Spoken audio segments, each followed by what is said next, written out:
Ya pemirsa, jika ekonomi adalah sebuah tubuh, maka sektor manufaktur adalah jantungnya.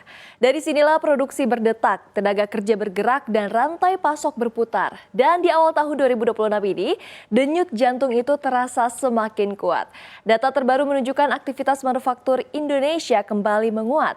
Bukan hanya sekedar bertahan, tapi masuk ke fase ekspansi yang konsisten. Pertanyaannya, sekuat apa sinyal positif ini? Apa yang menjadi mesin pendorongnya dan tantangan apa yang masih mengintai di depan? Kita ulas selengkapnya pemirsa dalam Februari Cerah. PMI Manufaktur ngebut, pelaku usaha kian pede. Kita langsung saja ke slide yang pertama. Baik, di sini sudah terlihat jelas pemirsa untuk PMI dari Januari 2024 hingga 2025. Purchasing Managers Index atau PMI Manufaktur Indonesia pada Januari 2026 tercatat di level 52,6. Angka ini meningkat signifikan dari Desember 2025 yang berada di level 51,2. Nah, dalam dunia PMI angka 50 adalah garis batas. Di atas 50 artinya dunia usaha sedang bertumbuh atau ekspansi. Sementara di bawah 50 artinya sedang kontraksi atau sedang tidak baik-baik saja. Dengan angka 52,6, manufaktur Indonesia sudah 6 bulan berturut-turut berada di zona ekspansi. Ibarat mesin, ini bukan lagi mesin yang baru dipanaskan, tapi sudah berjalan stabil dan konsisten. Nah, faktor utama penguatan PMI tanah air itu apa ya? Oke, dipastikan bahwa pendorong utama penguatan ini datang dari dalam negeri. Yang pertama adalah permintaan domestik yang menguat, pesanan baru terus mengalir dan output produksi meningkat. Pasar dalam negeri menjadi bantalan utama saat pasar ekspor masih tertekan. Ekonom S&P Global menilai ekspansi ini dipimpin oleh kekuatan ekonomi domestik, bukan dari luar negeri. Lantas, dampak keseluruhannya pada ekonomi apa ya? Langsung saja kita lihat ke slide selanjutnya. Nah, menguatnya PMI bukan sekedar angka di atas kertas. Ini adalah cerminan dari aktivitas ekonomi yang benar-benar bergerak di lapangan. Ibarat domino, saat pesanan baru meningkat, keping berikutnya ikut jatuh. Perusahaan menambah pembelian bahan baku, kemudian juga persediaan pra dan pasca produksi ditingkatkan. Dan juga tentunya ritme produksi dipercepat. Output manufaktur naik untuk bulan ketiga berturut-turut dengan laju salah satu yang tercepat dalam 11 bulan terakhir. Nah pemirsa, ini menunjukkan bahwa respons aktif dunia usaha terhadap permintaan yang datang. Dampaknya tidak berhenti di pabrik.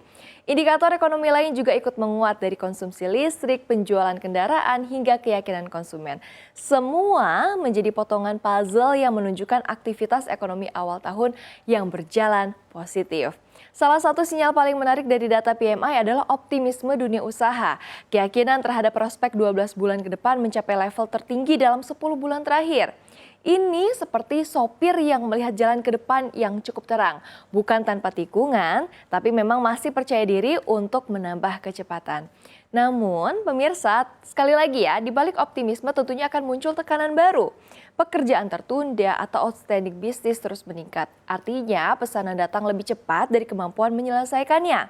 Kondisi ini diperparah oleh turunnya jumlah tenaga kerja, meski masih dalam skala terbatas. Nah, ibarat dapur restoran, pesanan membludak, tapi jumlah kokinya belum bertambah.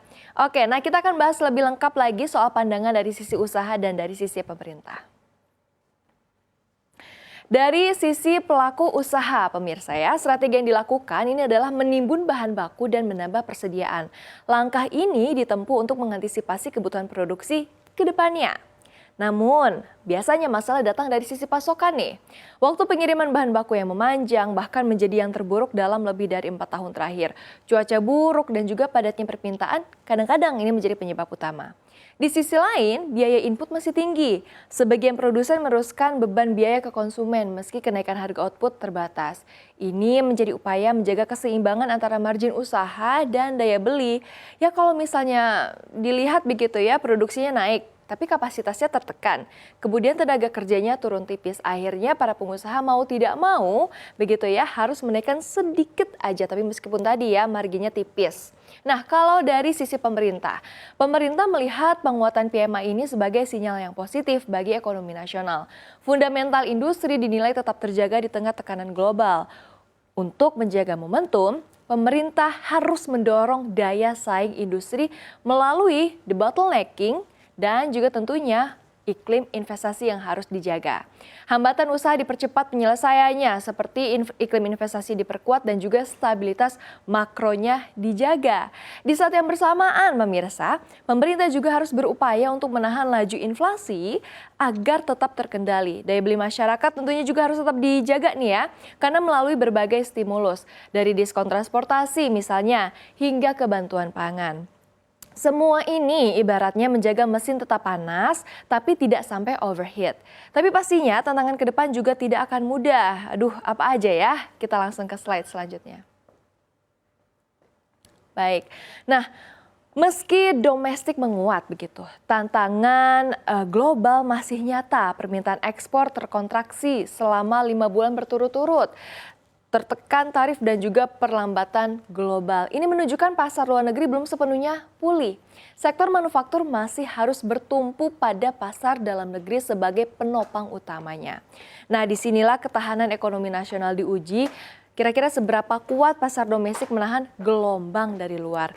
Karena kedepannya tantangan akan datang dari berbagai arah, misalnya gangguan rantai pasok dan juga cuaca begitu ya. Karena rantai pasok yang sekarang ini belum sepenuhnya normal.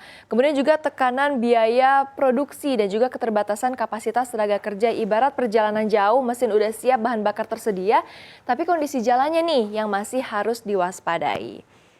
Oke, nah PMI manufaktur yang menguat di awal 2026 memang memberikan gambaran begitu ya bahwa ekonomi Indonesia memulai tahun dengan langkah yang sangat atau cukup kuat.